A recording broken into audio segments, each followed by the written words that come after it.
Hello guys, এই ভিডিওটা হচ্ছে 21শে জানুয়ারির। তো অনেকদিন পর দিচ্ছি, কেন বলো তো? এডিট করতে ভুলে গিয়েছিলাম। এই ভিডিওটা আজকে গ্যালারি ঘাঁটতে ঘাঁটতে পেলাম, তো তাই দিলাম। তো এখন আমি মতো করে আমাদের রায়গঞ্জের ইউনিভার্সিটির পাশ দিয়ে চলে যাচ্ছি আমাদের যেই গন্তব্যস্থল সেখানে। আর কই যাচ্ছি বলে দিই, চলো। আমি যাচ্ছিলাম সাজ কিনতে, ঠাকুরের আর শাড়ি কিনতে। তো দোকানে চলে এসেছি, তো দেখতেই পাচ্ছ। আর ইউনিভার্সিটির ওদিকে না, দোকানটা এদিকেই। আর ওদিকে গেছিলাম অন্য একটা কাজে। আর এখান থেকে আমি জিনিসপত্র নিয়ে নিয়েছি। আর এখানে আমি ট্রেন যাবার জন্য একটু দাঁড়িয়েছিলাম। তো তারপরে ট্রেনটা চলে গেল। আর তারপরে আমরাও চলে আসলাম বাড়িতে। আর আজকের ভিডিওটা কিন্তু খুবই ছোট। তো তোমরা প্লিজ পুরো ভিডিওটা দেখতে থাকো। আর এই যে এই বছরের মা সরস্বতীর শাড়ি কীরকম হয়েছে কমেন্ট করে জানিও। এটা পরালে কীরকম লাগবে জানি না, তো যেই লাগবে তো দেখতেই পাবে কীরকম লাগবে না লাগবে। তোমরা একটু বলো যে কীরকম লাগবে। আর মুকুটটা তো এই যে পাশে আছে, দেখাচ্ছি দাঁড়াও।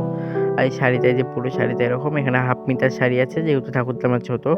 আর এখানে এই যে মুকুটটা, তো মুকুটটা একটু মাথায় দেখছি কিরকম লাগছে না লাগছে, তো এটা বোঝা যাচ্ছে না, তো পরে বোঝা যাবে। ঠাকুরটাকে যখন সাজাবো, শাড়ি পরাবো, সেগুলা ভিডিওতে আসবেই। তার জন্য আমার চ্যানেলটিকে সাবস্ক্রাইব করে আমার পাশে থাকো।